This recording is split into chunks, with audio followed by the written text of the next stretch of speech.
should I buy an iPhone or should I invest in SIP? Liability based EMI आपकी income का 15% से कम होना चाहिए. That is the absolute simple rule you should keep for life. गाड़ी खरीदने का सही टाइम होता है 1 मंथ. हाँ, राइट. बहुत सारे यंग लोग जो अपने फर्स्ट सेकंड जॉब में होते हैं उनका कहीं ना कहीं वो एक चाइल्डहुड ड्रीम होता है, right? First is always try to buy during the month. क्यों? क्योंकि उनके टारगेट्स होते हैं. ये सिर्फ बाहर का दिखावट है कि सुंदर सुंदर शोरूम है, अंदर उनकी हवा टाइट होती है. सेकंड कंपनी टारगेट्स देती है. Let's discuss the power of SIP. SIP जो तरीका है पैसा डालने का, वो ना हमारे लाइफ के जर्नी से बहुत मैच करता है. तो फॉर एग्जाम्पल जैसे लोग अभी तक EMI को ही सैलरी से लिंक करते थे कि यार मेरी सैलरी बढ़ेगी तो मैं महंगा घर ले सकता हूँ, मेरी सैलरी बढ़ेगी तो मैं और लग्जरी ट्रिप्स ले सकता हूँ. कभी किसी ने ये नहीं सोचा मेरी सैलरी बढ़ेगी तो मैं इन्वेस्टमेंट भी ज्यादा कर सकता हूँ. SIP जो है ना वो एक तरह की EMI है. क्या designer bags and designer watches are they good investments? It is very contrary to say they are investments. तो मैं तो काफी लोगों को जानता हूँ जो उनको साल में 2 बैग लेने ही होते हैं. Why? Because वो ब्रांड्स ने आपको वो फोमो दिया हुआ है कि यार you know we are for the rich, we are for the people. Status symbol. Status symbol है. जबकि आप देखो जो अमीर है वो तो यूज ही नहीं करते उन ब्रांड्स को. Hi Sanjay, welcome to Men's Locker Room. Thank you, Sadhika. How are you? I'm great. And you know the way I just asked him कि मैं you know इनका designation actually में क्या है, and he told me that it's you know business finance and passive income coach. And honestly वो ही चीज़ कितनी ज़्यादा interesting है because at this point money in general is an uncomfortable subject, right? बहुत सारे लोगों के लिए, especially जिनके पास नहीं है पैसा, right? या उतना नहीं है जितना चाहिए हमें. तो उस केस में managing money, managing your finances and having a passive income becomes very crucial and very important. Right. तो ठीक है, आज हम अपने viewers को एक journey पे लेके चलेंगे जहाँ पे हम ये सारी चीज़ें समझेंगे. But उससे पहले let's start with your journey. You know, so like when did you get into all of this? तो first of all, thanks Sadhika for this invitation to Men's Locker Room. And मैंने कुछ episodes देखे हैं. It's very exciting, interesting to be here. Thank you. So मेरी journey बहुत simple है. मतलब I am the boy next door वाला हिसाब है कि I did my education. My father used to work with ONGC, mother's housewife, another brother, younger brother. तो एक वो typical family, middle class family जो स्कूटर पे जाती है. तो हमारा स्कूटर भी होता था हमारे पास. So we shifted to Bombay in 1991. Okay. And I was 7 years at that time. तो मेरी पूरी एजुकेशन फिर उसके बाद बॉम्बे में ही हुई. तो मैंने इंजीनियरिंग करी, MBA इन फाइनेंस करी, एंड मेरा पहला जॉब भी उधर ही लगा. So when I start my first job, मेरी सैलरी थी approximately 7 lakh rupees per annum, because I was from MBA करी हुई थी. तो उस टाइम पे 2008 में, and just before the global financial crisis. तो मुझे आज भी याद है कि समहाउ मैं बच गया. बहुत लोगों की जॉब गई उस टाइम मेरी कंपनी से, बट मैं बच गया. I started in a real estate company and I used to ask my father that dad कितना पैसा होगा तो अपने लिए बहुत अच्छा है. तो इज लाइक तो 1 लाख रुपए महीना कमाएगा तो इट इज़ वेरी गुड. मतलब it is very good number because his salary after so many years in a government job was almost that much only. तो उनको लगता था 1 लाख पहुंचा तो बहुत अच्छा होगा, मेरे भी हो जाएंगे, इसके भी हो जाएंगे, तो घर अच्छा से चल जाए. And I reach that number in 18 months. या सो जब मैंने स्टार्ट किया उसके 18 महीने में मेरी सैलरी 1 लाख रुपए महीना हो गई थी. तो आई रियलाइज कि यार मतलब हो गया, that means the work is done. फिर थोड़ा बहुत रियलाइज हुआ कि नहीं, अब इसको और ग्रो करते रहना है. तो मैंने अपनी एक्टिव स्किल्स पे बहुत फोकस किया. और यही बात मैं काफ़ी अपने पॉडकास्ट में, इंटरव्यूज में कहता भी हूँ कि एक्टिव स्किल्स पे फोकस करना बहुत ज़्यादा जरूरी है. People are focusing a lot on passive skills which is trading या investing, trying to make money out of investing. That's not the place to make money out of for the moment. Bigger money can be made कि अगर आप बहुत ज़्यादा अपनी active skills पे focus कर लो. एंड एक्टिव स्किल्स अगर आपको डिस्क्राइब करने होंगे तो वो किस टाइप? सो फॉर एग्जाम्पल मैं आपको अपनी स्टोरी सुनाता हूँ. मैंने MBA इन फाइनेंस करी. अब मैंने जब MBA इन फाइनेंस करी तो बहुत सारी चीज़ें नहीं सिखाई जाती जो रियल वर्ल्ड में यूज़ होती हैं. फॉर एक सिंपल एग्जाम्पल होता था MS Excel. तो MS Excel हमें नहीं सिखाया जाता था, but MS Excel is a part of somebody who is doing finance. Backbone है, और आज तो सबके लिए ही है. जो भी बैठा है ऑफिस में उसको MS Excel आनी चाहिए. हमें नहीं सिखाई गई पूरी MBA में. तो उसको मैंने अलग से सीखा. मैंने उस पर एक कोर्स खरीदा. फिर मैंने CFA करी, चार्टर्ड फाइनेंशियल एनालिस्ट का कोर्स किया. फिर मैंने फाइनेंशियल मॉडलिंग का कोर्स किया. So what ever my job required, मैंने वो सारी चीज़ें अलग से कोर्स करके करी. सो you can say 5% of my annual income I used to spend on courses, rather not spend, invest on courses. या तो मैं उनको इन्वेस्ट करता था ताकि मेरी तनख्वाह बढ़े. तो my salary went 6 times in 6 years. तो जो मैंने स्टार्ट की थी सैलरी 7 लाख से, I reach around about 40 lakh rupees with in 6 years of my job. तो मैंने देखा यार ये चीज़ बहुत तेज़ी से बढ़ा सके थे यहाँ पर कि अगर हम मेहनत करें तो we can increase our salary you know disproportionately. So वो मैंने अचीव किया. इन्वेस्टमेंट्स की जर्नी मेरी स्टार्ट हो गई थी 2006 से, because dad use to be an avid stock market investor. तो 1980 से लगे हुए हैं. वो होता है ना, उनके पास एक पुराना सा अटैची था जिसमें you had a lot of these physical share certificates कि ये कंपनी में निवेश किया था, ये खत्म हो गई, ये कंपनी में निवेश किया था, खत्म हो गई. सो दैट टाइम का मैं उनको देख रहा हूँ इन्वेस्ट करते हुए, एंड वो हैबिट मेरे में आई. He made my PPF account in 2006. Wow. तो मेरा जब पहली बार PPF अकाउंट 15 साल में वो हो जाता कि now you can take your money, तो तब तक मेरे दोस्तों ने PPF अकाउंट बनाया भी नहीं था. So that's the kind of early bit I got from him. Stocks में मैंने 2006 में इन्वेस्ट करना चालू किया. SIP मैंने 2008 से चालू की जैसे मेरा जॉब लगा. और धीरे धीरे पहले कम करता था SIP, फिर बाद में जब रियलाइज हुआ SIP की पावर क्या, तो फिर मैंने होल हॉग पिछले 10-11 साल से I been investing in SIPs through SIPs in mutual funds. तो ये मेरी जर्नी रही है. देन मेरा जॉब बदलता रहा, मैंने जॉब किया, and 2023 when I was approximately 39 years old, I had enough corpus to say कि चलो बाय बाय. अब हमें काम तो करना है, ऐसा नहीं है कि I don't like the word retire, but I want to be purposefully financially independent so that I can pursue my purpose which was always to teach. मेरे को हमेशा से ही टीचर बनना था. तो ये जर्नी को मैं जी पाया because I had that corpus जिसको देख के मैं कह सकता हाँ यार अब अपन डूबेंगे नहीं, मतलब अगर इसको खराब नहीं किया तो I can sail through my life. So that's what happened. और उसके बाद से फिर मैंने कंटेंट क्रिएशन चालू किया. God has been very kind. पिछले 9-10 महीनों में on Instagram we reached 1 million and on YouTube we reached 500,000. So yeah, things are just working out. तो क्या बेटर लगता है, टीचिंग या content creation? I think both are same. अगर आप एक टीचर की तरह नहीं सोच सकते, एम्पैथेटिक टीचर की तरह नहीं सोच सकते, आप कंटेंट भी अच्छा नहीं बना सकते. बिकॉज कंटेंट क्या है? कंटेंट है कि आप इतनी सरल भाषा में बोलो कि सामने वाला समझ जाए. वो कहा था ना किसी ने कि if you can't explain to somebody who's in 6th standard that means you have not understood well. तो मुझे पहले समझना है और उसको इतना आसानी से समझाना है कि सामने वाला ग्रैब कर जाए और उस आइडिया को वो आइडिया उसको सेल हो जाए. So I think teaching and content creation मेरे हिसाब से goes kind of hand in hand. Right. तो जैसे अभी आपने एक्टिव स्किल्स और पैसिव स्किल्स की बात करी, राइट?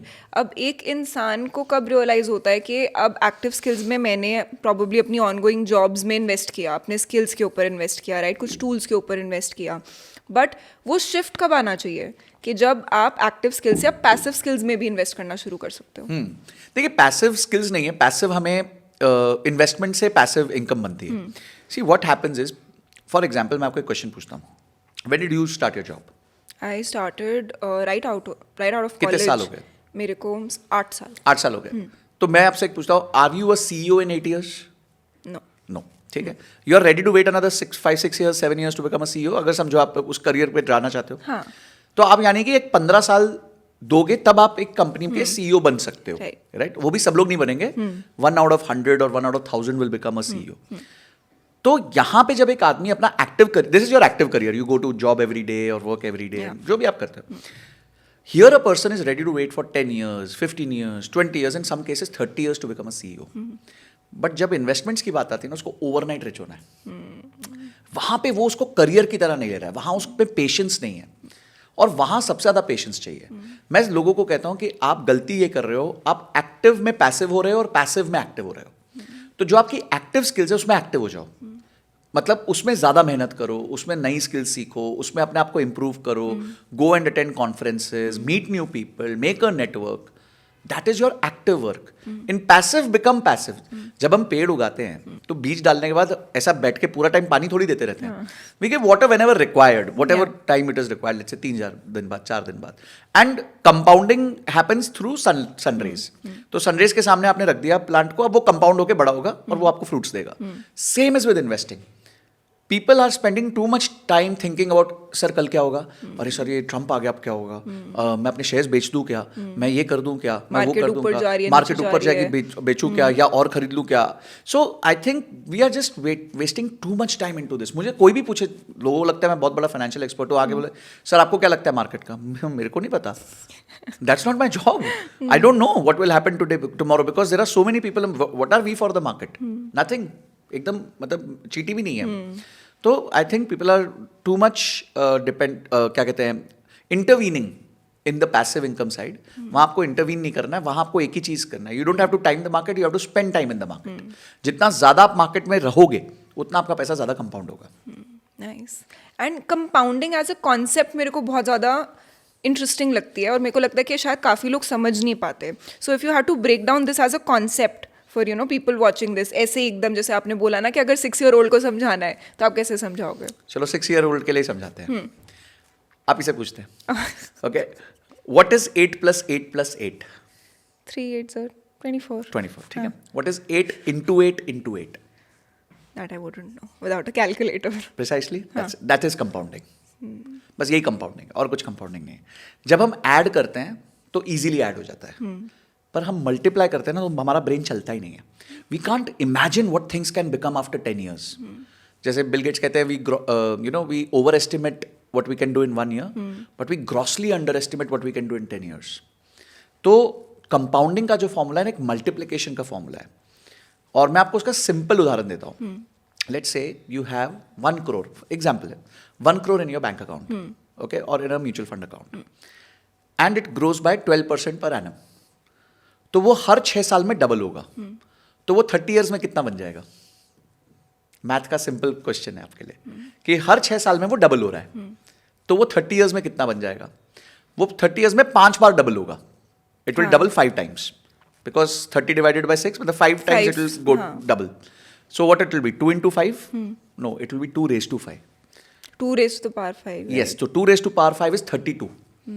तो आपका 1 crore 30 years के बाद 32 crores बन जाएगा. और अगर मैं ये बात किसी को कह दूं तो बोलेंगे तुम पागल हो गए हो. अब मैं आपको एक एग्जांपल देता हूं. HDFC का flexi cap fund, it came out 30 years back, 30 years back, 1995 में आया था. तब वो आया था, वो 10 rupees का यूनिट था. आज वो 2000 रुपए का यूनिट है. इन 30 years it has gone up by 200 times. Oh my God. 200 times. मतलब अगर किसी ने उस टाइम पे 1 लाख रुपए डाला होता तो आज वो 2 करोड़ होता. One time investment of 1 lakh would have been 2 crore rupees without doing anything. इसमें आपका कोई टाइम नहीं गया, कोई एफर्ट नहीं गया. इसे हम कहते हैं this is the highest roti, return on time invested. मतलब आपका टाइम इज 0, तो आपको रिटर्न्स बहुत अच्छे मिल रहे हैं. सो पॉइंट इज कि कंपाउंडिंग का फॉर्मूला हमें 7th में सिखा दिया गया था, समझाया नहीं था. सो कंपाउंडिंग के फॉर्मूले में 3 चीजें होती हैं. You have how much you can invest, you have how much returns it can generate, and third is for how long it can generate. Only 3 things. The thing which is not in your control is how much returns it can generate. ठीक है, वो markets के हाथ में है. How much you can invest is in your hand, and how long you can invest is in your hand. अब आप कितना इन्वेस्ट कर सकते हो वो मल्टीप्लिकेशन में है, और आप कितना लंबा इन्वेस्ट कर सकते हो वो रेस टू पावर में, एक्सपोनेंशियल. तो यानी आपको मजा तब आएगा जब आप ज्यादा देर इन्वेस्ट करोगे. इसलिए मैं कहता हूँ ज्यादा नहीं, ज्यादा देर कमाओ. सही बात बोली. तो ये इजी वे है एक कंपाउंडिंग के फॉर्मूला को समझने का. It is extreme multiplication. तो जितना बड़ा वो मल्टीप्लिकेशन, जितनी देर आप अलाउ करोगे, इट्स लाइक दिस कि एक आप स्नो क्लैड माउंटेन पे हो, ठीक है, एकदम टॉप पे पहुंचे और आपने एक छोटा सा पत्थर, इतना सा पत्थर छोड़ दिया, तो वो धीरे धीरे स्नो गैदर करेगा, गैदर करेगा, गैदर करेगा. शुरू में बहुत छोटा दिखेगा, पर जब तक वो नीचे पहुंचेगा सरफेस पे, तब तक वो एक बहुत बड़ा बॉल बन चुका होगा, जिसे स्नोबॉल कहते हैं. तो कंपाउंडिंग को स्नोबॉल इफेक्ट भी कहा जाता है. एक बुक भी है इस पे वॉरेन बफे की, जिसका नाम है स्नोबॉल. राइट. अब जैसे देखो, जब 9 to 5 फॉर एग्जाम्पल यंग लोगों की बात करते हैं जो अपनी प्रॉबली फर्स्ट जॉब में है या फिर अपनी सेकंड जॉब में है, ठीक है, उनके लिए ओवरनाइट, अभी आप जब बात कर रहे थे ना कि हर किसी को ओवरनाइट रिटर्न्स की बहुत ज़्यादा आदत पड़ी होती है, मे बी शायद इसीलिए बिकॉज उन लोगों ने ओवरनाइट सक्सेस स्टोरीज इतनी ज़्यादा सुनी हुई होती हैं, राइट, कि वो उसके पीछे की स्ट्रगल नहीं पढ़ते. वो सिर्फ ये पढ़ते हैं कि अच्छा ठीक है, now this person suddenly has become you know like so rich, और अब इनके पास सब कुछ है, मैं जल्दी से कैसे करूँ. ऑल्सो आजकल आई थिंक रील्स के ज़माने में बोलो या फिर यू नो अटेंशन स्पैन खुद इतनी ज़्यादा छोटी हो चुकी है कि everybody is into making money fast and doing everything fast. कि कुछ ऑर्डर करना है फटाफट, यू नो स्विगी या जोमेटो से ऑर्डर कर लिया, डेट चाहिए फटाफट टिंडर से यू नो स्वाइप कर लिया, and you know you have a date at your hand. तो similarly I think a lot of investment and a lot of trading और savings also has become a matter of कि you know फटाफट ये चीज़ करो, यहाँ पे मैंने ये वाला शेयर खरीदा, यहाँ पे वाला शेयर बेचा, और मेरे को फटाफट कुछ यू नो पैसे आ गए और मैंने अपनी पहली बाइक खरीद ली. ट्रू. राइट. तो how should a first जॉबर view all of this and find a way for himself कि मतलब उसके लिए वो डायरेक्शन क्या होनी चाहिए जिसमें उसको आगे बढ़ना चाहिए. I think you mean financially कैसे अपने आप को हाँ. वो देखिए. फर्स्ट ऑफ ऑल जैसे मैंने कहा कि इन्वेस्टमेंट्स को एक लॉन्ग टर्म करियर के एंगल से देखो. Don't look at it like a fly bye night operator कि मैं आऊँगा और कल कुछ करूँगा, बटन दबाऊंगा और सब कुछ हो जाएगा. मैं कभी कभी हंसता हूँ, जीरोधा का लोगो भी रेड है, तो मतलब वो पहले ही बता रहे हैं कि वहाँ यहाँ पे लॉस होने का ज़्यादा चांस है. सो what you have to do is you have to follow a system, and if you follow that system you will definitely be rich. And that system I call it, मैंने जो उसका बनाया personal finance के 4 pillars हैं, it's called BEII. ठीक है, बहुत simple है, सब लोग कर सकते हैं, ऐसा कुछ नहीं रॉकेट साइंस है उसमें. उसका पहला पिलर है B, budgeting. So till the time you don't know how much you are spending and where you are spending, आप कभी भी रिच बन ही नहीं सकते. ये रिच पीपल की बहुत बड़ा हैक है, बहुत बड़ा वो डार्क सीक्रेट कहते हैं ना, रिच पीपल का डार्क सीक्रेट. तो रिच पीपल का डार्क सीक्रेट यही है कि they know where their money is going. They are very conscious and cautious both कि क्या होगा, मेरा पैसा जा कहाँ रहा है, कोई वेस्ट तो नहीं हो रहा है, कोई गलत चीज. ऐसा नहीं है वो स्पेंड करना जानते हैं, लैविश स्पेंडिंग्स भी जानते हैं वो, पर उनको पता होता है कि मेरा कितना पोर्शन लैविश स्पेंडिंग्स में जा रहा है, हिसाब रखते हैं. बिल्कुल. अगर आप कहते हैं कि अंबानी साहब ने 5,000 करोड़ की वेडिंग की है, तो वो एक तो उनके पोर्शन का बहुत छोटा हिस्सा है. यहाँ तो लोग उधार लेके वेडिंग करवाते हैं. सेकेंड, उनको पता होता है कि ये पैसे से मैं क्या क्रिएट कर रहा हूँ. सिर्फ शादी नहीं क्रिएट कर रहा कि 15 इवेंट्स कर दिए मैंने, ग्लोबल इम्पैक्ट क्रिएट कर रहा हूँ. मैं लोगों को बुला रहा हूँ, मैं हो सकता है 4-5 डील साइन कर रहा हूँ. मैंने फेसबुक के साथ डील साइन कर दी, मैंने इसके साथ कर दी. So they very clearly know what they are putting their money for. उनका ROI का सिस्टम चालू हो जाता है कि इसमें क्या करेंगे, इसमें क्या करेंगे. बट हमारे जैसे जो लोग हैं, जो खासकर यंगस्टर्स हैं, खासकर वो क्या कर रहे हैं, उनको सूझबूझ ही नहीं है. वो पता नहीं, बस ठीक है चलो कल एक काम करते हैं, वो कोल्ड प्ले का कॉन्सर्ट है, टिकट नहीं मिल रही, अच्छा जी 2 लाख रुपए की ले लेते हैं. कोल्ड प्ले का आज तक नहीं जी कोई गाना सुना नहीं हमने, हमें पता नहीं, बस वो जाना है वहाँ पे, वो बैंड पहनना है LED वाला और मस्ती करनी है. So that is what they are looking at. तो स्टेप 1 इज बजटिंग. करो, देखिए I am not against it, but does your budget allow. And अगर वो करना है तो कुछ और मत करो. तो you have to always keep on that balance कि बजटिंग कैसे करना है. सेकेंड है, whenever you're in your first job, second job, या अभी शुरू किया है, create an emergency fund. Sadiqa, I can't tell you how underrated this thing is. और इसका एग्जाम्पल मैंने अभी लाइव देखा recently. I got a call from a very dear friend of mine who had worked with me before. मेरे साथ पहले काम किया था उन्होंने. And he must be 44 years old. Okay, he was अच्छी जॉब में थे, 3.5 लाख रुपए महीना उनकी तनख्वाह थी, अच्छा घर वर सब था. And he was recently he lost his job for some reason. वो सिस्टम वो कुछ बंद हो गया, प्रोसेस बंद हो गया सब. And he gets to me and he says कि Sanjay sir can you lend me like 2-3 lakh rupees. मैंने, आपको क्या ज़रूरत है यार, आप तो इतना अच्छा सैलरी पे थे, पे पैकेज पे. बोला सर 1 महीने की भी सेविंग्स नहीं है मेरे पास, and I have not paid my rent for the last 2 months. And मैं अब अगली चीज़ मैं गाड़ी की EMI पे डिफ़ॉल्ट करूँगा. उसके बाद हो सकता है मेरे को अगले महीने बच्चे के उनका बेटा शायद अभी 6th या 7th में है, तो उस पर डिफ़ॉल्ट करना पड़ेगा.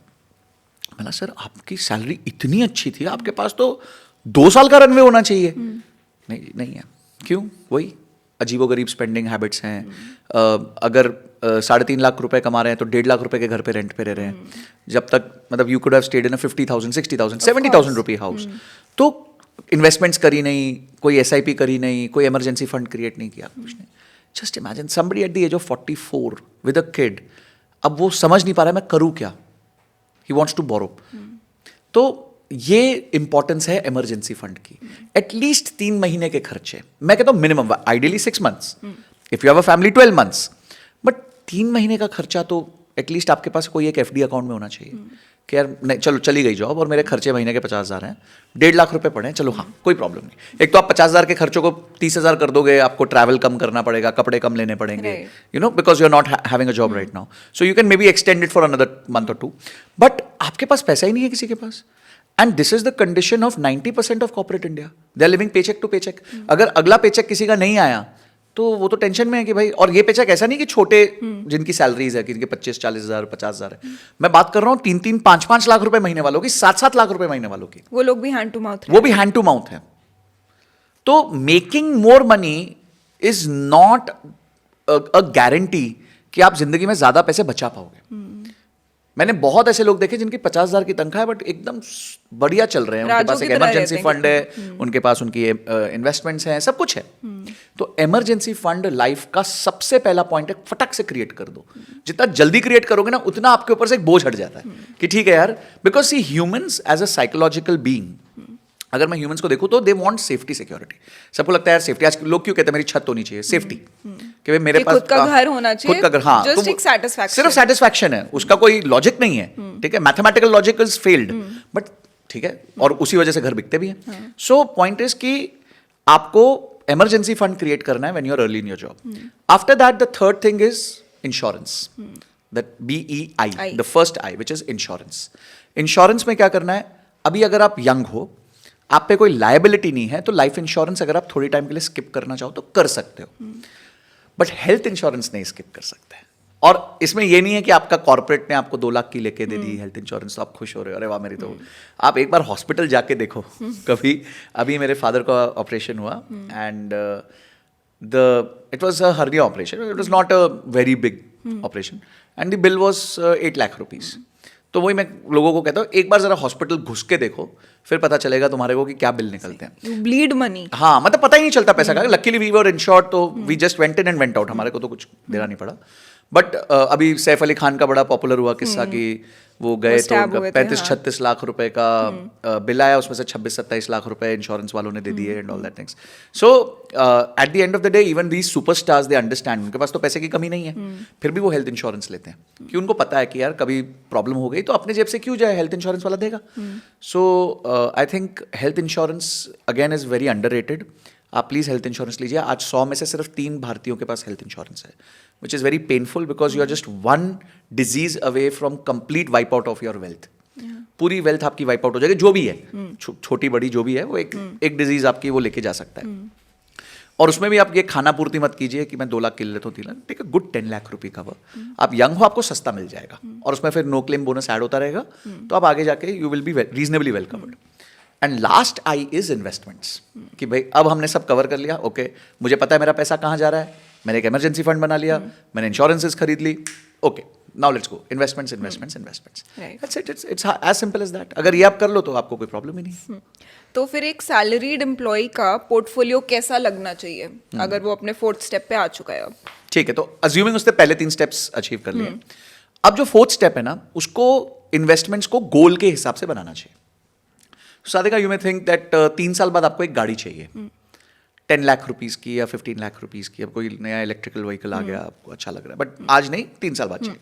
तो ये हो गया गोल नंबर 1 आपका। फिर गोल नंबर 2 हो गया, for example you may want to get married after 7-8 years. तो आप कहते हो भाई 7-8 साल बाद मेरे को शादी करनी है, तो मेरे को इतना पैसा उस टाइम चाहिए।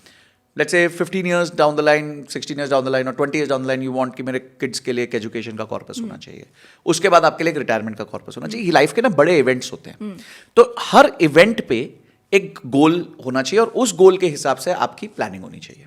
अभी मैंने पीछे एक रेडिट पे बहुत वायरल पोस्ट देखा and I was very impressed with this guy. He did a very simple thing. He said he started his job eight 23 के आसपास था, उसने जॉब स्टार्ट किया। उसने कहा मुझे 20 साल बाद बॉम्बे में आज की वैल्यू का 3 करोड़ का घर खरीदना है। तो 20 साल बाद वो कितना हो जाएगा, उसने एक एंटिसिपेशन लगाया कि let's say that will be a 10 crore रुपये हाउस। तो 20 साल बाद 10 करोड़ का घर खरीदना है, तो उसने उसके लिए एक SIP बना दी। ठीक है, he reverse calculated on a calculator and उसने एक SIP बना दी। फिर उसने कहा कि मुझे 35 ईयर्स के बाद रोल्स रॉयस खरीदनी है।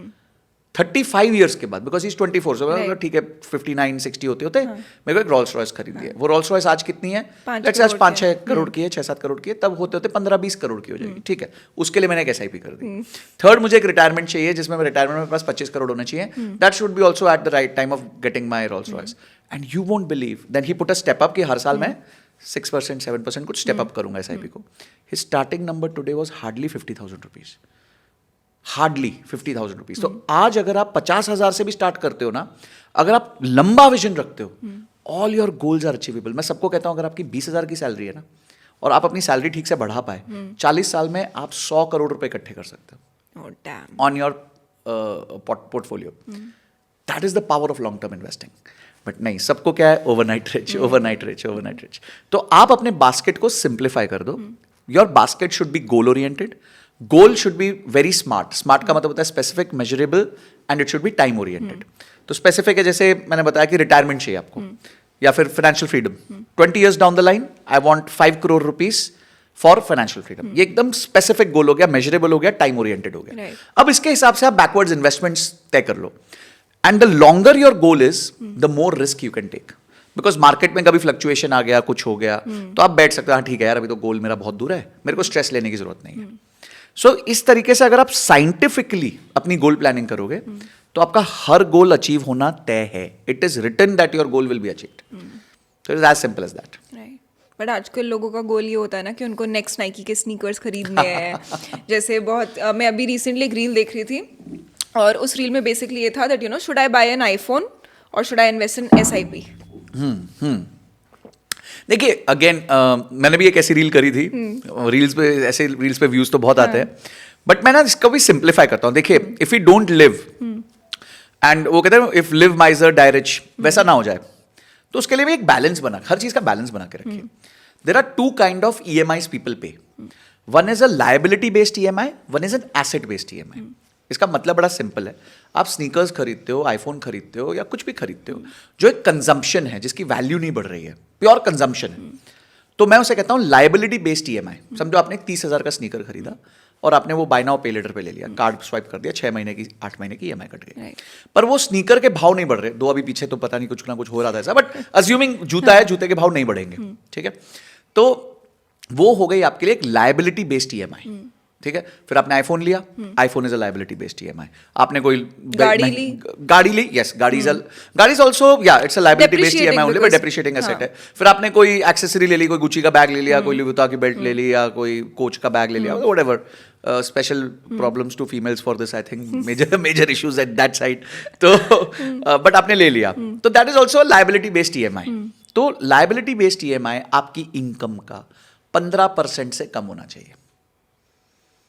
That's it. That is the absolute simple rule you should keep for life. ठीक है. तो अगर आप 1 लाख रुपए कमाते हो, तो आप महीने की 15,000 रुपए की लायबिलिटी बेस्ड EMI ले लो, कोई चक्कर नहीं है, मजे करो. आप 2 लाख कमाते हो तो 30,000 की ले लो, पर अगर आप 50,000 कमाते हो तो 7,500 ही लो.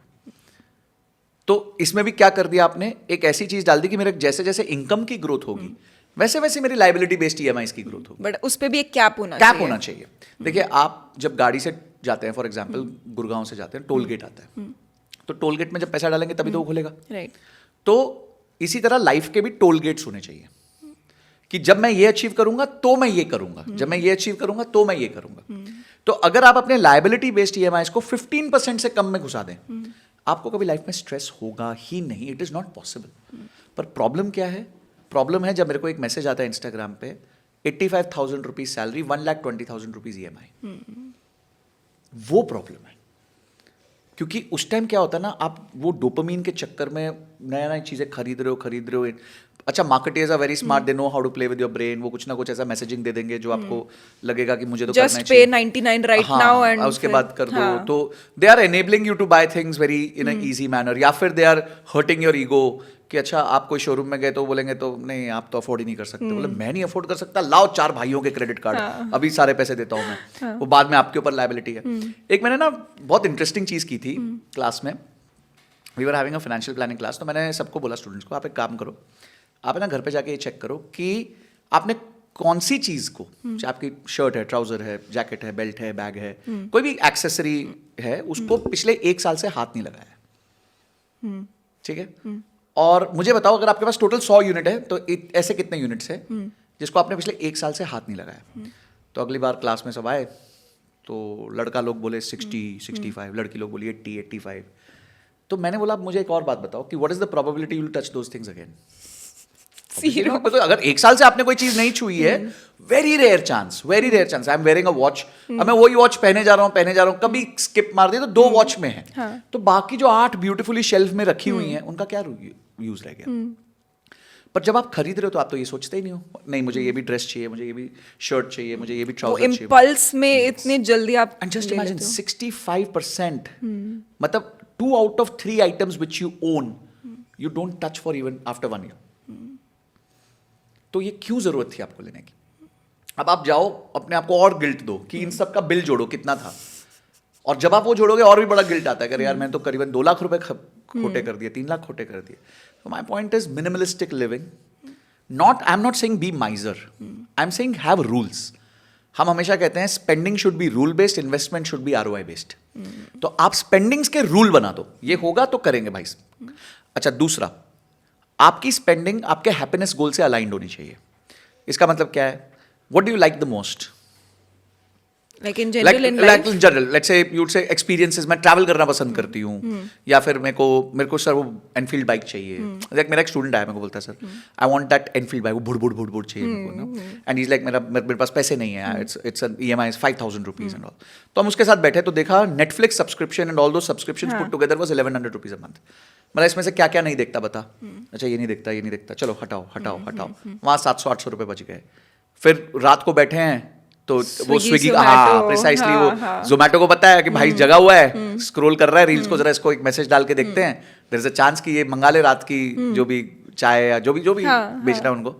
तो वहां भी देखा तो 4,500 रुपए स्विगी जोमेटो पे. उसके बाद 8,000 रुपए UPI, जिसको उसको पता ही नहीं कि कहाँ जा रहा है. So when we added all that up and we pruned it, he got 6,000-7,000 rupees free. And उसके बाद जाके उसने अपनी बाइक ले ली. अब मैंने बोला at least now you are happy.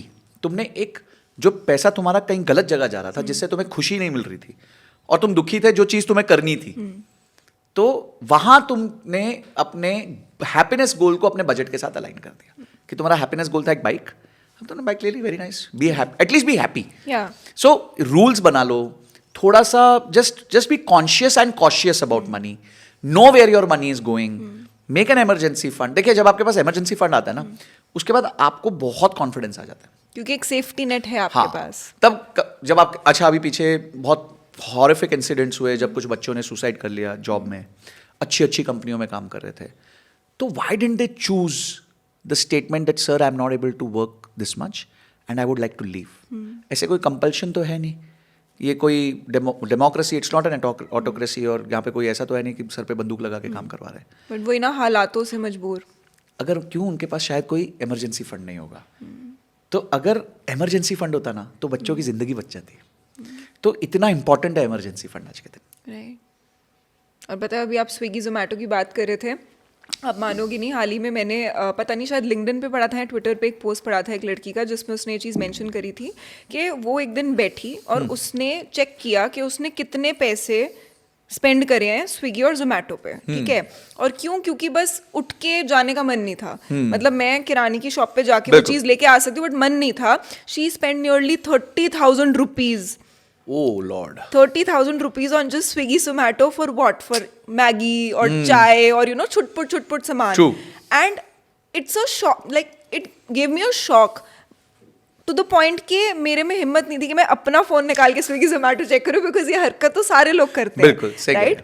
But हमें शायद ये ना माइंडलेस स्पेंडिंग हो जाती है, जो आप सोचते नहीं हो, कि आपको पता भी नहीं चल रहा कि आपका पैसा कहाँ जा रहा है. I know this person who, जब ये UPI और गूगल पे और पेटीएम का ज़माना आया, आई नो दिस पर्सन कि उनको बस वो वाली चीज़, क्योंकि नई थी ना, तो नई चीज़ ट्राई करने में बड़ा मज़ा आता है. बस स्कैन करके पे करके वो जो क्लिक वाली जो साउंड आती है, वो साइकोलॉजिकली कितनी ज़्यादा अच्छी लगती है.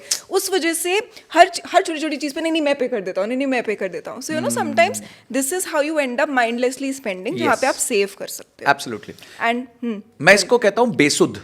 This is a term in Hindi where you are unconscious.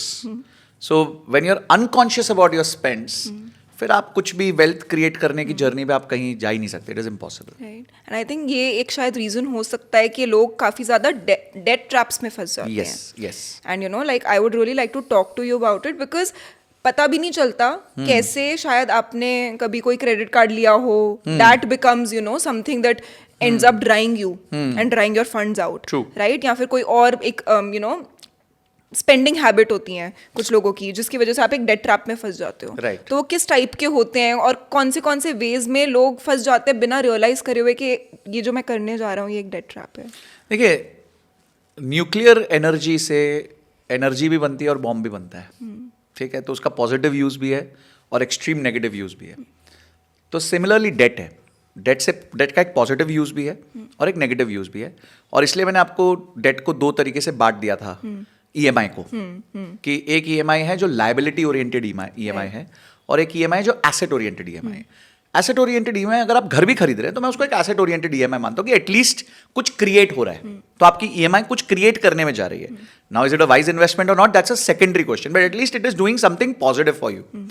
तो ये जो डेट ट्रैप है ना, डेट ट्रैप होता है जब आपको रेशियोज नहीं पता होते। मैं आपको इसका एक सिंपल उदाहरण देता हूं।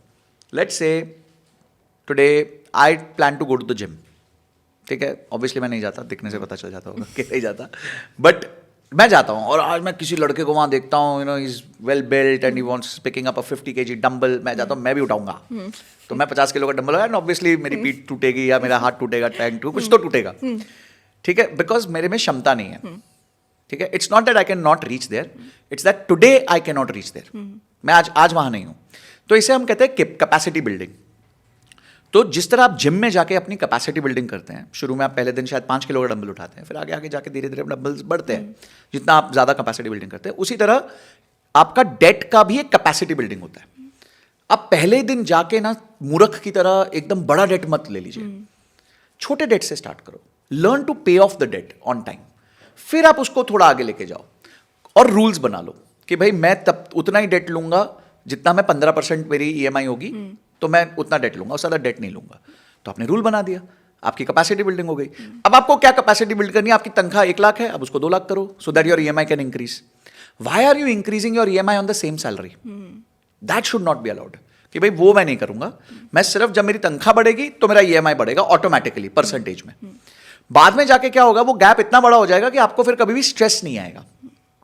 सो person who can capably pick up 100 kgs can easily pick up 50 kgs, ठीक है। बट मेरे जैसा कोई होगा तो वो अभी 5 किलो भी नहीं उठा सकता, तो मैं 20 किलो भी बहुत स्ट्रगल से उठाऊंगा।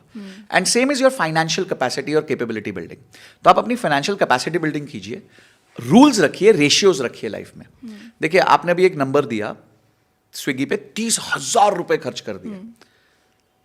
हो सकता है मेरा भी 30,000 रुपए खर्च होता है स्विगी पे, पर मेरे लिए वो नंबर मेरी तनख्वाह का बहुत छोटा पोर्शन है या इनकम का बहुत छोटा पोर्शन है। तो 30,000 इज नथिंग फॉर मी, ठीक है। क्यों? क्योंकि मेरी इनकम उतनी बड़ी है कि वो 30,000 एक छोटा नंबर लगता है उसके सामने। पर अगर कोई बंदा 50,000 खर्च कर रहा है, ठीक है, और 50,000 कमा रहा है, सॉरी, और वो 30,000 खर्च कर रहा है, देन इट इज स्कैरी। मैं हमेशा लोगों से पूछता हूं कि लेट मी आस्क यू, मेरे को मैथ्स में 40 मार्क्स आए, गुड और बैड? Out of, precisely. तो अगर आउट ऑफ 100 है तो it's bad, but out of 50 है तो इट इज गुड। तो सेम 40 तो चेंज नहीं हुआ ना, तो 40 तो 40 रह गया, पर आउट ऑफ 100 और आउट ऑफ 50 ने मेरा परसेप्शन बदल दिया आपकी आंखों के सामने, कि नहीं यार, पहले आउट ऑफ 100 बेकार student, out of 100 very good student यार। So this is what happens with money also. Do your capacity building, आराम से चलो। एक ना ट्रक के पीछे एक बहुत अच्छी लाइन लिखी थी कि धीरे धीरे चलोगे तो बार बार मिलेंगे, धीरे धीरे चलोगे तो बार बार मिलेंगे, ज्यादा जल्दी मचाओगे तो हरिद्वार मिलेंगे। तो अगर हरिद्वार कब मिलते हैं एवरीबॉडी नोज, तो अगर आपको बार बार मिलना है तो आराम से चलो, बिल्ड बिल्ड बिल्ड। एंड ये वो गेम है जिसमें कछुआ ही जीतेगा, खरगोश उछलता रहेगा और कछुआ प्यार से निकल के आगे जीत जाएगा।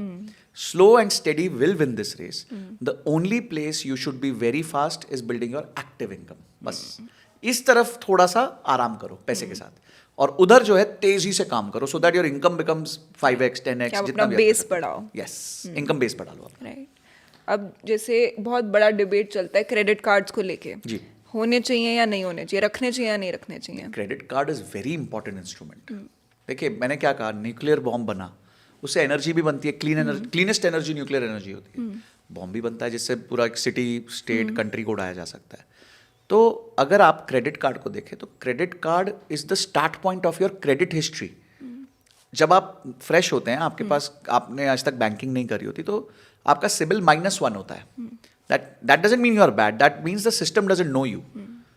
तो you have to become familiar to the system. तो आप क्या करते हो, आप एक छोटा सा एफडी करते हो 20,000 रुपए का, और आपको वो कार्ड मिलता है 15-16 हज़ार रुपए लिमिट का। उसको आप ठीक से यूज करो, पे करो, यूज करो, पे करो, यूज करो, पे करो, आपका क्रेडिट स्कोर क्रिएट होता है। तो जब आपका क्रेडिट स्कोर क्रिएट होगा तो ऑटोमेटिकली आपको आगे जाके इजीली डेट मिलेगा। अगर आपको कोई भी काम करना है, कल को हो सकता है आपको बिजनेस बनाना है, हो सकता है घर बनाना है, तो उस टाइम पे क्रेडिट की जरूरत पड़ सकती है। तो क्रेडिट स्कोर बनाने के लिए क्रेडिट कार्ड बहुत अच्छा इंस्ट्रूमेंट है। पर अगर आप मैक्स आउट कर रहे हो क्रेडिट कार्ड पे, बेसुध होके बस घुमाए जा रहे हो, तो दैट इज नॉट राइट। आप जो भी आपका क्रेडिट लिमिट है उसका 30% से ऊपर मत स्पेंड करो। अगर आपका क्रेडिट लिमिट 20,000 है तो 6,000 से ऊपर मत करो स्पेंड। अगर आप ये कुछ 3-4 रूल्स फॉलो कर लोगे आपका क्रेडिट स्कोर बहुत अच्छा बन जाएगा। तो credit card should be used, you should learn to use यार। Right. भाई आप इतनी सारी चीजें सीखते हो, आप कोडिंग सीख लाता है, कोई कोडिंग सीखता है, कोई डेटा साइंस सीखता है, कोई कुछ सीखता है, कोई आर्ट सीखता है, यार ये भी सीख लो यार, ये तो रोज काम आने वाली चीज है।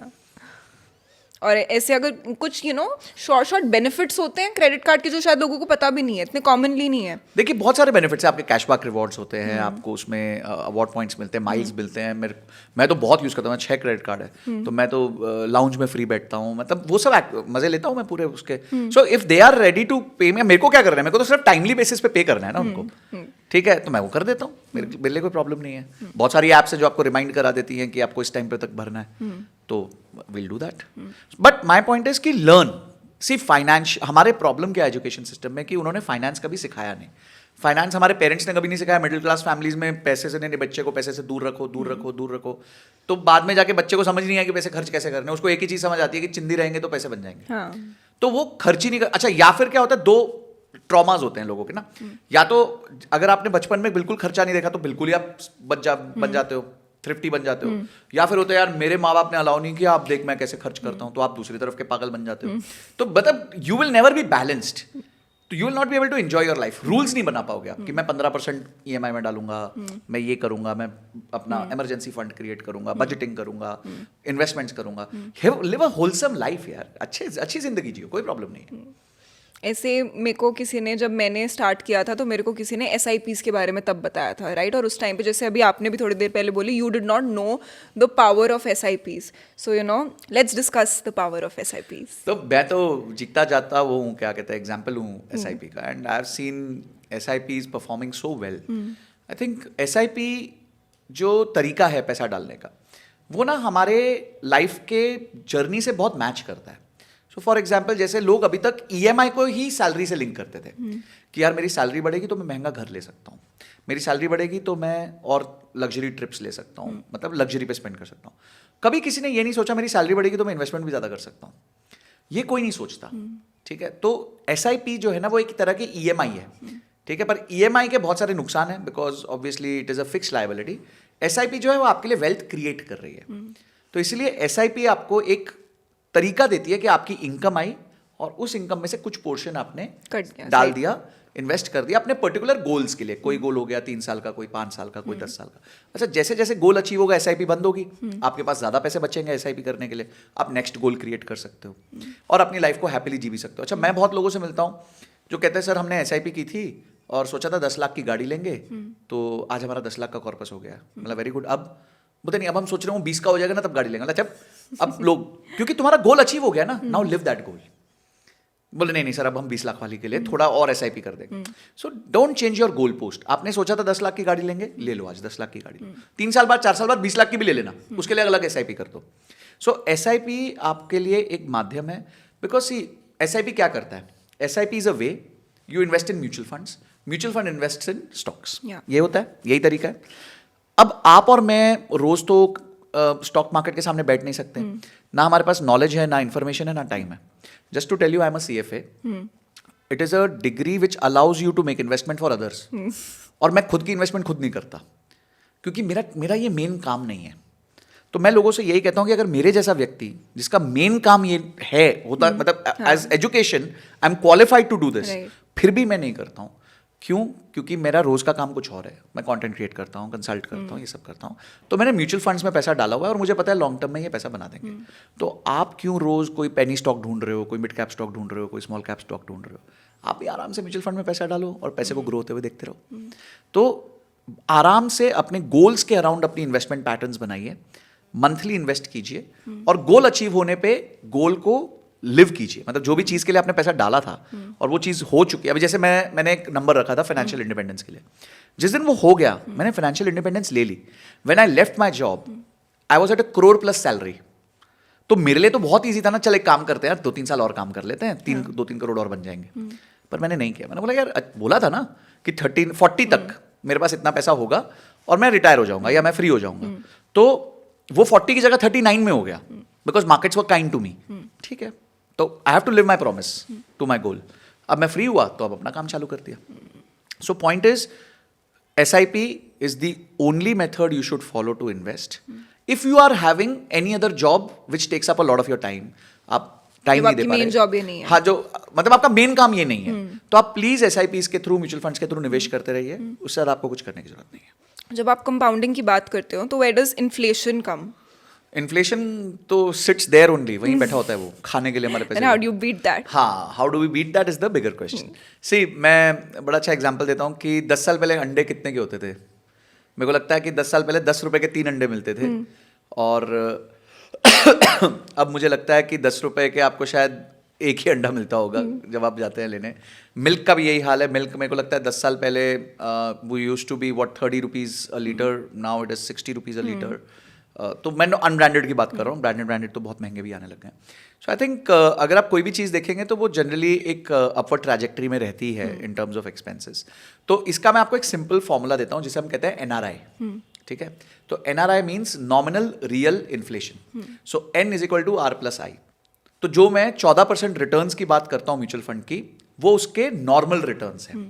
ठीक है, अब N is equal to R+I. अब इसमें से जब मैं इन्फ्लेशन को माइनस करूंगा तो मेरे रियल रिटर्न्स निकल के आएंगे. तो इन्फ्लेशन आप समझ लीजिए पिछले 10 साल में 7% है, तो 14% मेरा म्यूचुअल फंड का रिटर्न है, उसमें से 7% इन्फ्लेशन चली गई, तो मेरे रियल पैसे की जो ग्रोथ हुई है वो 7% ही हुई है. पर 7% भी एक बहुत बड़ा नंबर हो जाता है जब वो कंपाउंड होता है 10-15 साल के लिए. तो अगर आपको इन्फ्लेशन को बीट करना है, 7-8% की इन्फ्लेशन को बीट करना है, तो FD जैसा इंस्ट्रूमेंट आपको उसमें नहीं हेल्प करेगा. FD कहाँ हेल्प करता है? आपका इमरजेंसी फंड रखने के लिए, बिकॉज FD से आप पैसा तुरंत निकाल सकते हो. तो अगर आपको वेल्थ ग्रो करनी है, इन्फ्लेशन को बीट करना है, तो you will have to invest in equity, because equity ही एकमात्र इंस्ट्रूमेंट है जो लॉन्ग टर्म में इन्फ्लेशन को बीट कर सकता है. और अगर आपको सिर्फ सेफ्टी के लिए फंड्स चाहिए तो then you can put that in FD. और SIP सिलेक्ट कैसे करें? हाँ, सो SIPs नहीं, हम म्यूचुअल फंड सेलेक्ट करते हैं. SIP is a manner to invest. Mutual fund, हाँ, सो म्यूचुअल फंड सेलेक्ट करने का बड़ा सिंपल रूल है कि म्यूचुअल फंड हमेशा रिस्क और रिटर्न पैरामीटर्स पे होता है. सो सबसे लो रिस्क म्यूचुअल फंड्स जो होते हैं वो डेट म्यूचुअल फंड्स होते हैं, जैसे जो FD में पैसा डालते हैं या गवर्नमेंट बॉन्ड्स में डालते हैं, पर उसमें रिटर्न भी कम होता है. ऐसे करते करते लैडर ऊपर जाती है रिस्क की, और वैसे वैसे रिटर्न्स की लैडर भी ऊपर जाती है. डेट आ गया, फिर अपना इंडेक्स फंड्स आ गए, लार्ज कैप फंड्स आ गए, large and mid cap funds आ गए, मिड कैप आ गया, स्मॉल कैप आ गया. इनमें रिस्क बढ़ता रहता है पर रिटर्न्स के चांसेस भी बढ़ते हैं. सो फॉर एग्जाम्पल पिछले 5 साल में इंडेक्स ने आपको 15% सालाना रिटर्न दिया है.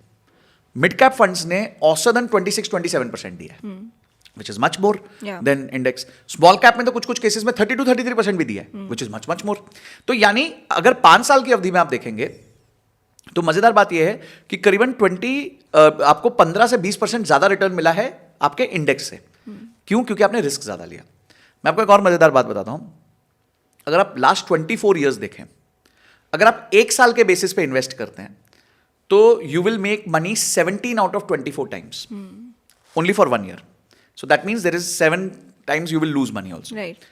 But अगर आप 3 year के horizon पे देखें, this 17 becomes 19.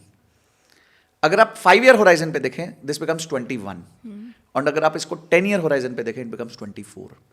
इसका मतलब ये है कि अगर आप मार्केट में 10 साल रुक गए, आप पैसा हार नहीं सकते. It is impossible that you will lose money. तो अगर आप लॉन्ग टर्म चलेंगे, आपका पैसा नहीं डूबता, उल्टा ग्रो ही करता है, और आपके नॉर्मल इंस्ट्रूमेंट से बेटर ग्रो कर जाता है, जैसे FDs हो गई या और चीज़ें हो गई, उससे ज़्यादा अच्छा ग्रो कर जाता है. तो जब भी आपको म्यूचुअल फंड सेलेक्ट करना हो, रिस्क और रिटर्न देखिए. रिस्क आप ज़्यादा तब ले सकते हैं जब आपका गोल लंबा है.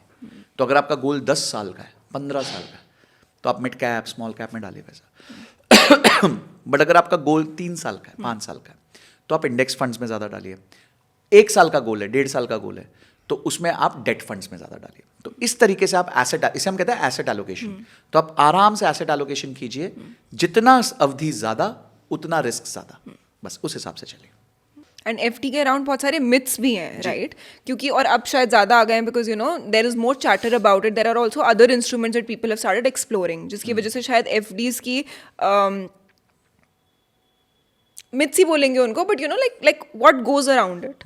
सो would you like to break? देखिए, FDs अब तो क्या हुआ कि बहुत सोशल मीडिया में FDs के अगेंस्ट बोला गया. और वैसे जस्ट टू टेल यू कि इंडिया का अगर आप हाउस होल्ड सेविंग्स देखें तो FD still forms a good 15-20% of that. the biggest being real estate and second biggest being gold. So FD, gold और real estate are still composing more than 75-80% of that, and मात्र 4% equity है. Only 4% is equity in household savings. तो अभी equity has a long way to go. And अगर आप FDs देखें तो FD सब लोगों ने हमेशा एक सेफ्टी सिक्योरिटी के एंगल से देखा है. आज जो लोग 60-70 के हो जाते हैं वो कहते हैं नहीं, हमारे को ज़्यादा रिस्क नहीं लेना. बैंकों के पास बहुत बड़ा बेस होता है. देखिए, banks have a very big base and they have a very physical connect. Because पहले क्या होता था कि कितने भी कस्टमर्स होते थे वो बैंक जाते थे. तो जैसे वो बैंक जाते थे, अभी अच्छा मैडम इनके पास 1 करोड़ रुपए हैं, चलो इनके साथ बैठते हैं, इनको चाय पिलाते हैं, समझाते हैं और 2 एफडी करा देते हैं. ठीक है, तो ये है जी, आपकी बेटी के काम आ जाएगा, आपके बेटे के काम आ जाएगा, ये हो जाएगा, वो हो जाएगा, ऐसे हो जाएगा, वैसे. सो तो there were lot of people to convince about FD. They had, banks had physical approach and banks had the humongous amount of data. सारा डेटा उनके पास था.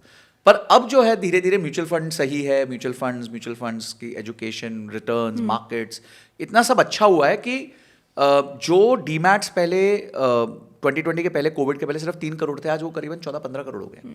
तो मतलब 5 टाइम्स ग्रोथ हुई है पिछले 5 साल में डीमैट अकाउंट्स की. तो मैं लोगों को कहता हूँ कि पहला 3 करोड़ डीमैट अकाउंट आने को 100 साल लग गए और अगले 12 करोड़ डीमैट अकाउंट्स आने को 5 साल लगे. So that's the kind of compounding which has happened on demat accounts also. So FD is an instrument if you are not very willing to take risk. It's okay.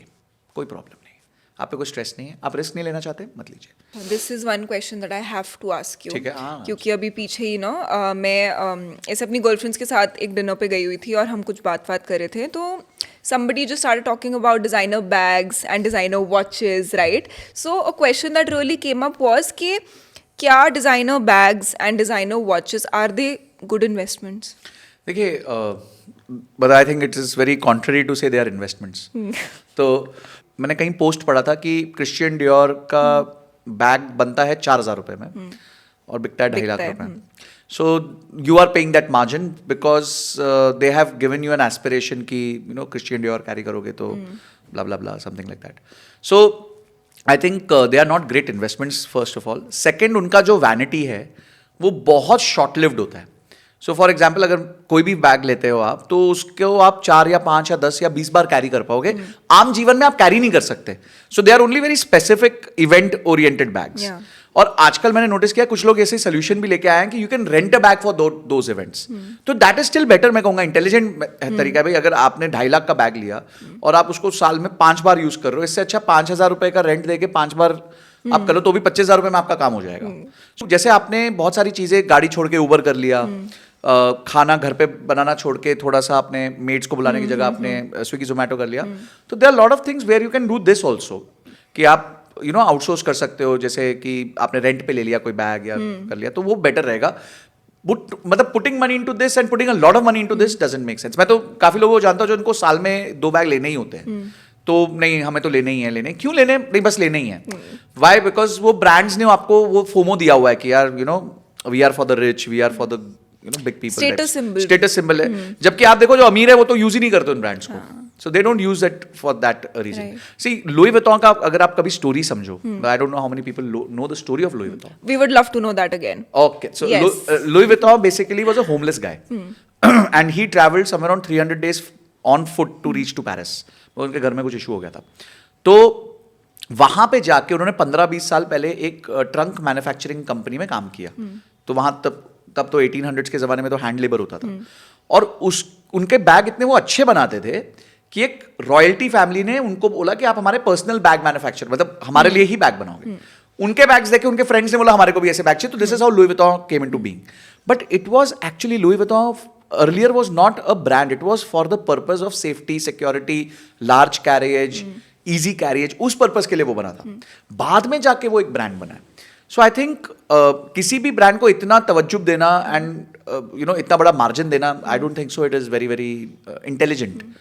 I think this also came about because there's a proper एक market है and out there जो repurpose vintage bags को बहुत ज़्यादा high value पे place करती है. और उसकी जब ट्रेडिंग होती है, जब वो बिकते हैं तो you actually and up making a lot of money on it. End of course मेरे को इस बारे में ज़्यादा नहीं पता, but I had a friend who was telling me कि उनकी ग्रैंड मदर ने एक टाइम पे एक पुराना शनेल का बैग परचेज किया हुआ था, right? Now that is a vintage Chanel bag, because वो कितने साल पुराना होगा, राइट? मतलब 40 साल पुराना तो वो होगा ही होगा। Right. वो बैग जब आप आज की डेट में एज अ विंटेज प्रोडक्ट जो it's not in circulation anymore, जब आप उसको बेचने जाओगे, then that becomes an investment still. तो वो तो 40 साल पहले की थी ना मम्मी ने एग्जैक्टली, बट वो आज के जमाने में हाँ, नहीं तो है। आपकी दादी का किया हुआ आपको मिला है, तो आप जो करोगे आपके पोतों को मिलेगा। तो see if you want to be in this market then become a trader. जैसे मैंने देखा कुछ यंग बच्चों ने स्नीकर ट्रेडिंग करके बहुत पैसा बनाया, तो वो तो एक्टिव इनकम हुई ना। वो स्नीकर थोड़ी खरीद रहे हैं पहनने के लिए, वो तो एक्टिव ट्रेडिंग कर रहे हैं उससे और एक्टिव इनकम बना रहे हैं। और बाई चांस आपके पास वो बैग में, आप कितनी मम्मियों के पास या दादियों के पास कोको शैनल का बैग होगा या डियोर का बैग होगा जो रिपर्पस किया जा सकता है? I don't think so. I think looking at this one of example और उसके बाद ऐसी मतलब इन्वेस्टमेंट्स करना, तो मेरे को लगता है सबसे पर यही मैं बोल दूं कि कोई कंपनी का शेयर ले लो भाई, जैसे जोमेटो का शेयर 40 से 240 रुपए हो गया, छह गुना हो गया 1.5-2 साल के अंदर। तो you are ready to wait for 40 years, vintage हो जाए तो विंटेज हो जाए, या तो तुम्हारे को 1.5 साल में रिटर्न्स देगा भाई। सो आई थिंक ये सब चीज़ों से दूर रहो, इन्वेस्टमेंट को इन्वेस्टमेंट की तरह करो और इन सब चीज़ों को वो 15% वाले पैकेज में डाल दो। अगर 15% में आप डियोर खरीद सकते हो तो डियोर खरीदो, 15% में आप रोल्स रॉयस खरीद सकते हो आप रोल्स रॉयस खरीदो, 15% में आप यॉट खरीद सकते हो यॉट खरीदो, 15% में आप जहाज खरीद सकते हो जहाज खरीदो। It's as simple as that. Make that 15% so large that you can buy anything. Right.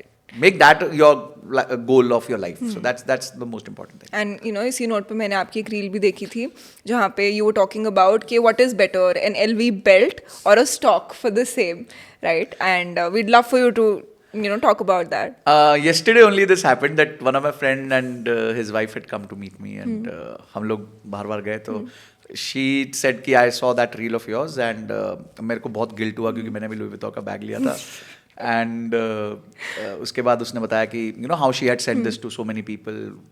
तो बोलती बट एक ही कंप्लेन है। मैंने बोला क्या? बोलती you were wearing a Ralph Lauren shirt at that time. तो मैंने बोला ये वो मेरे 15% के अंदर आता है भाई, तो मैंने ले ली राल्फ लॉरेन की shirt. So yeah I did that because I wanted people to know that do invest, you know, and always invest in products, in companies जिनके प्रोडक्ट्स को आप इतना रिस्पेक्ट करते हो। अगर आप रोज जोमेटो स्विगी कर रहे हो तो दैट मीन्स वो कंपनीज लाइफ में अच्छा करेंगे। अगर आप रोज एप्पल का फोन, हर साल एप्पल का फोन लाइन लगा के खरीद रहे हो तो आप मतलब that company will do well and Apple has done so phenomenally well.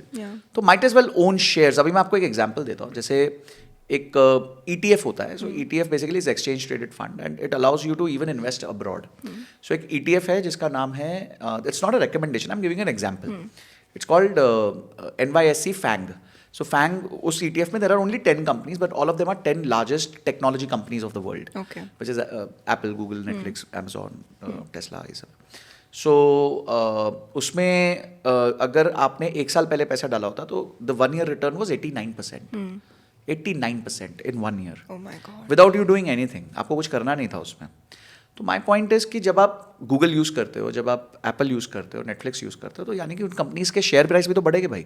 और वो आपको पार्टिसिपेशन के लिए अलाउ कर रहे हैं। They are allowing you to participate in that growth by owning at least 1 share, 2 shares, 5 shares, जितनी आपकी अभी उस टाइम वैल्यू आप कर पाते हो। तो so I think looking at this I would request everyone to do some investment. कुछ ना कुछ इन्वेस्टमेंट करो, आपको मजा आएगा जब आपका रेड भी होगा आपका पोर्टफोलियो, बट लॉन्ग टर्म में आपका बहुत ग्रीन होगा। तो अगर आप लॉन्ग टर्म पेशेंस रखोगे तो आप डेफिनेटली उन्हीं कंपनीज में इन्वेस्ट करो जिसके आप कंज्यूमर हो। और अभी जैसे इन्वेस्टमेंट्स की बात कर रहे हैं तो you know like the topic के not be ended without talking about crypto currency also, right? क्योंकि एक ऑनगोइंग जो डिबेट चलता रहता है वो ये भी होता है कि you know shares versus crypto.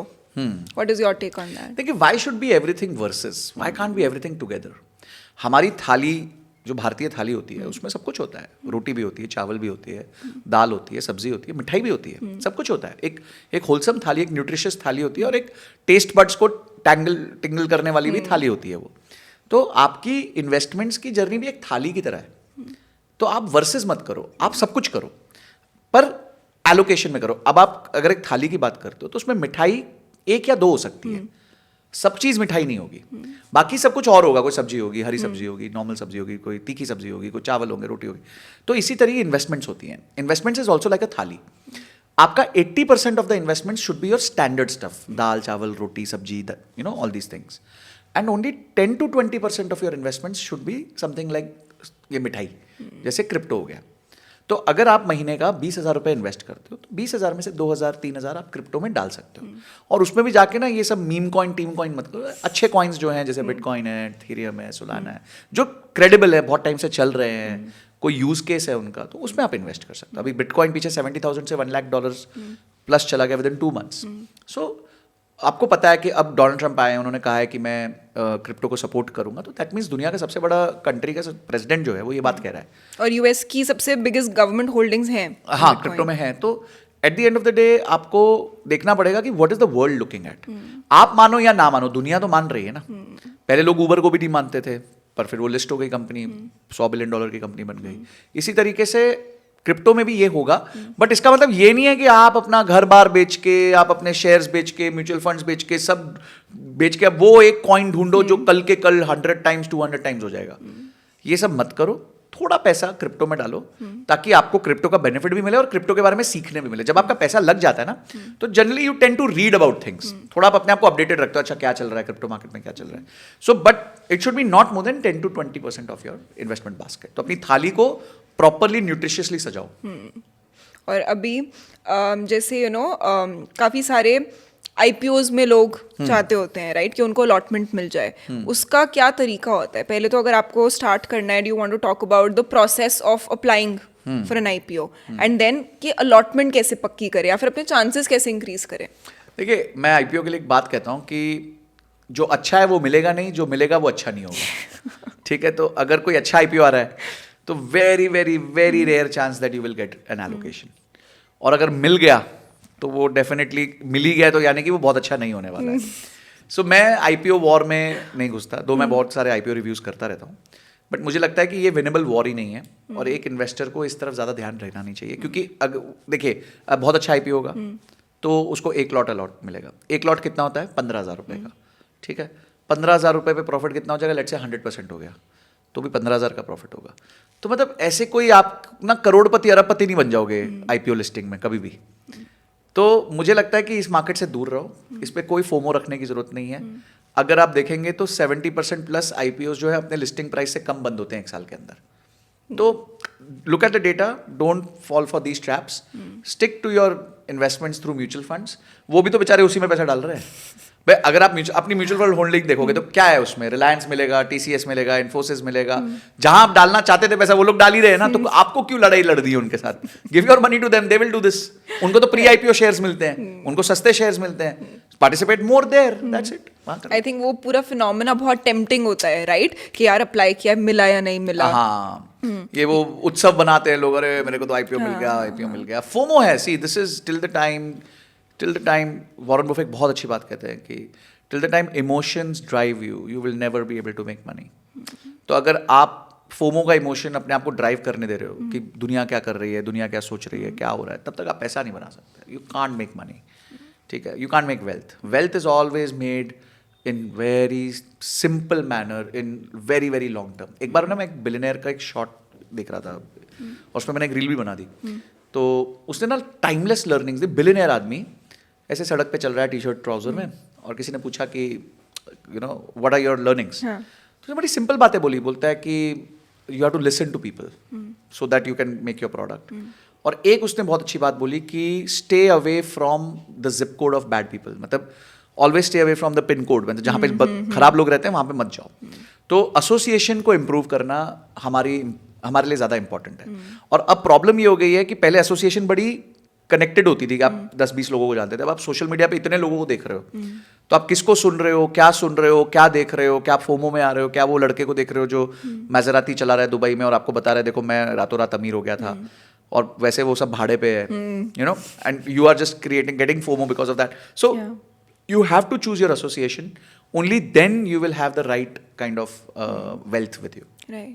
आपने पता है इस पॉडकास्ट के शुरुआत में एक बात करी थी, and I would like to go back to that. You spoke about the importance of networking, कि लोगों से मिलना, अपना नेटवर्क बनाना कितना ज़्यादा इंपॉर्टेंट होता है, राइट। बट काफ़ी सारे लोगों को ना बहुत ज़्यादा दिक्कत नेटवर्किंग में होती है, बिकॉज उनको समझ नहीं आता कि यार स्टार्ट कैसे करें, what are the basics of networking. पहले तो वो क्यों इंपॉर्टेंट है और कैसे की जाए मीनिंगफुल वे में।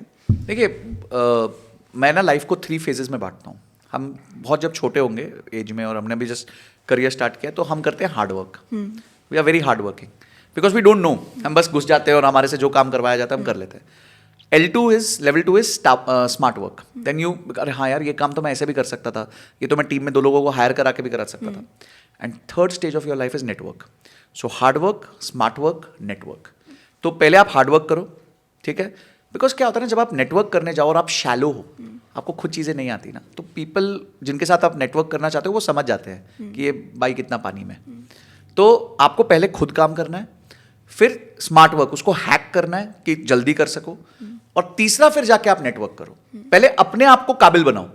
अगर आप सोचोगे कि मैं पहले दिन जाके नेटवर्क करूंगा, अरे यार ये मेरे से बात क्यों नहीं कर रहा, क्यों बात करेगा भाई तेरे से वो? he has limited resource of his time and he has to also network भाई।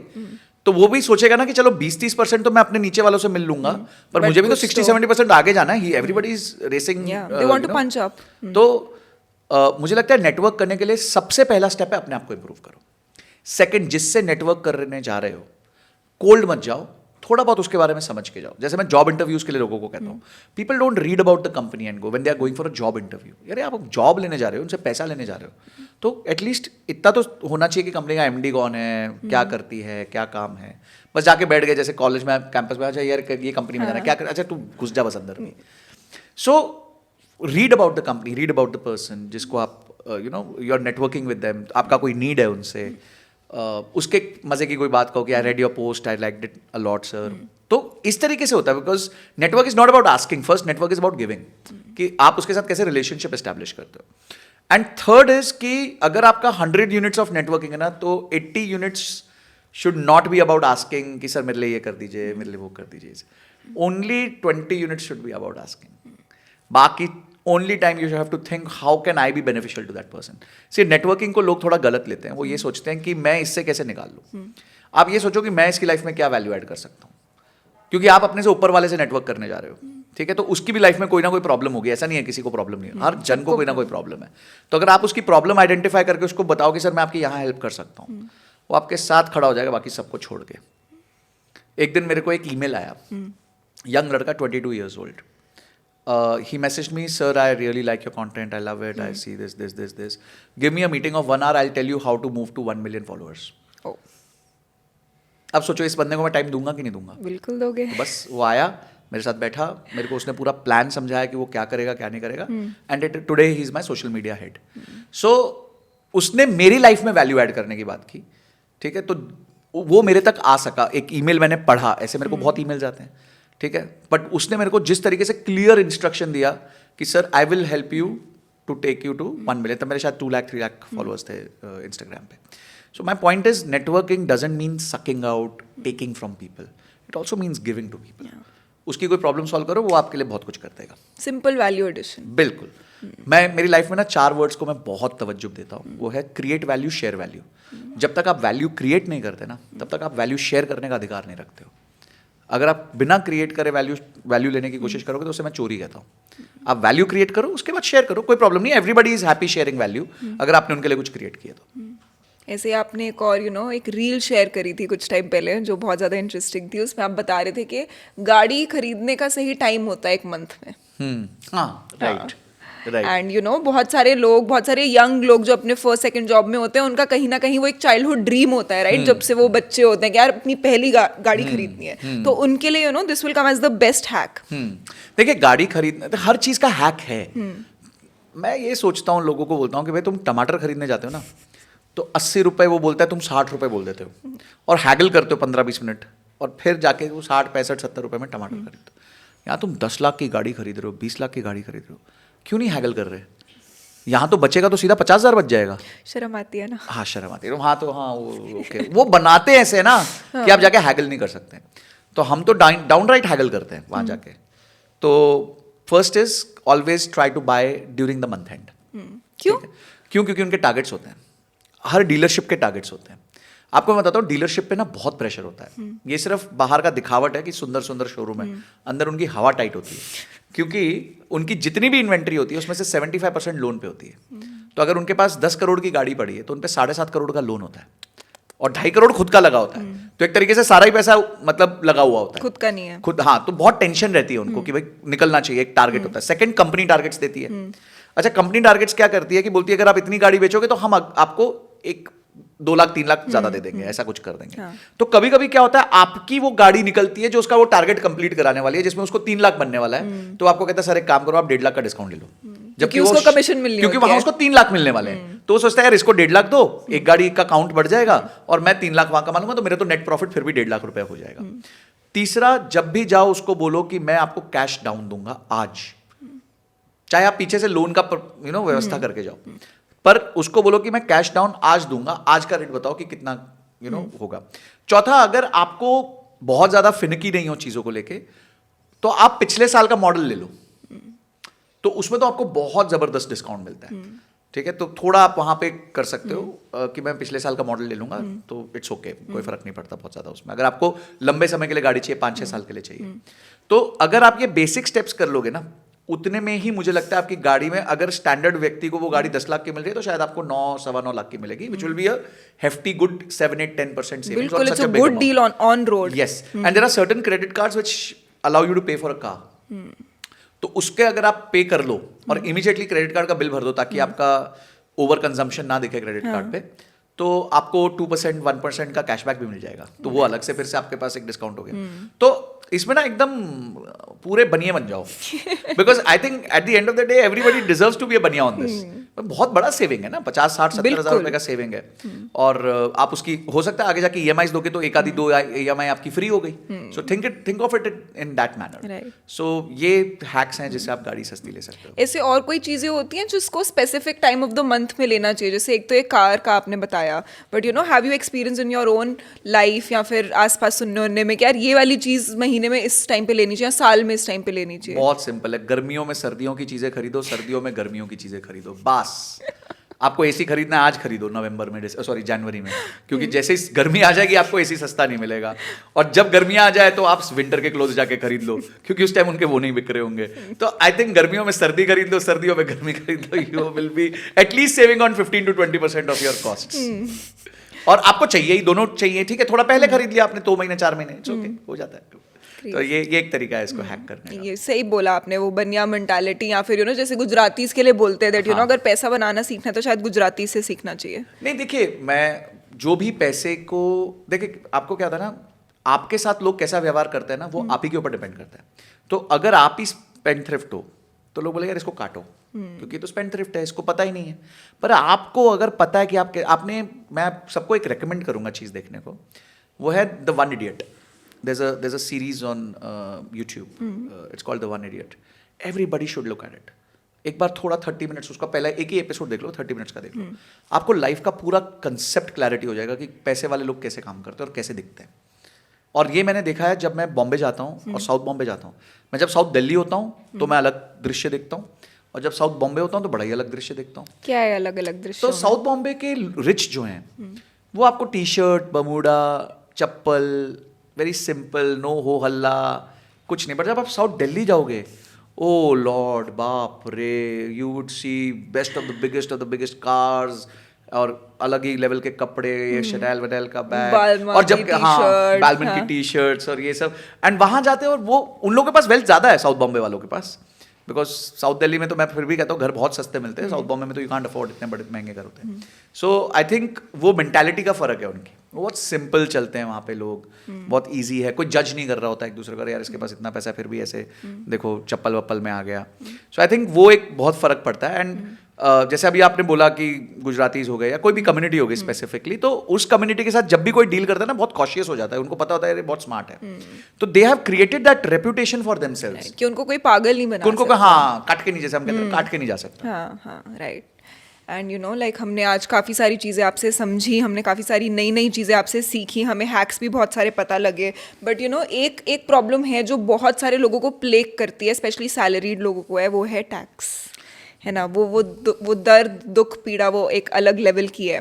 Are there some ways in which salaried people can save tax? देखिए, मुझे लगता है ये अगेन ये विनेबल वॉर नहीं है, नहीं, बिल्कुल विनेबल वॉर नहीं है, क्योंकि जो कुछ हैक्स रह गए थे वो गवर्नमेंट बहुत स्ट्रांगली कवर कर रही है। पिछले साल तो उन्होंने HRA पे नोटिस ठोक दिया सबको। तो आई थिंक ज़्यादा टेंशन मत दीजिए यहाँ पे, focus on creating more income for yourself and pray to God that you can pay more taxes, कि आप इतनी इनकम कमाएं। लोगों को कहता हूँ तो लोग कहते हैं सर कुछ तो बता दो, कुछ तो there is nothing. The only things are कि ऑब्वियसली आप इक्विटी में इन्वेस्ट करोगे तो आपको LTCG कम लगता है, short term capital gains tax comparatively कम लगता है जो FD के इंटरेस्ट पे लगता है उससे. आपको टैक्स तभी देना है जब पैसा बाहर निकलेगा. अभी अगर आप देखें new regime versus old regime, तो न्यू रिजीम में एक भी रुपए का बेनिफिट नहीं दे रहे और 2/3 of income tax filers have move to new regime till last year. इस साल जब बजट आएगा तो पता चलेगा, हो सकता है 80-85% have move to the new regime. तो जब 80-85% लोग न्यू रिजीम चले जाएंगे, हो सकता है ये ओल्ड रिजीम को डिसकंटिन्यू कर दे कि क्यों वो भी क्यों पालेंगे इतना हैसल. सो पॉइंट इज कि ये गेम जितना जितना डायरेक्ट टैक्स कोड लगेगा ना उतना अनविनेबल हो जाएगी किसी के लिए भी. जो रूल होगा उसके हिसाब से आपको टैक्स देना ही पड़ेगा. आप कुछ कर ही नहीं सकते. Nobody can save you from that wrath. So don't get into this game of optimizing. Maximum जो आपका CA बताता है थोड़ा बहुत कर सकते हो कर लो, but not a winnable game again. Right. And जाने से पहले even though आपने बहुत सारी चीज़ें आज डिस्कस करी, बहुत सारी चीज़ें शेयर करी, but as somebody who's been in this business of understanding money, right, and then managing money and then coaching people about it, what are some few tips or advice that you would like to give to the young people out there who are still kind of finding their footing? Stay away from FOMO would be my very first advice to everyone. I think this is the biggest financial skill anybody can develop. तो लोग कहेंगे कि sir मुझे maths आना चाहिए, investments आनी चाहिए. No, आपको सिर्फ फोमो से दूर रहना आना चाहिए. I think that is the most important thing. Second is treat investments as a career. As you treat as your career as a career, treat investments as a career. And third is कि आज अगर आप थोड़ा sacrifice करोगे तो कल आपके लिए बहुत अच्छा होने वाला है.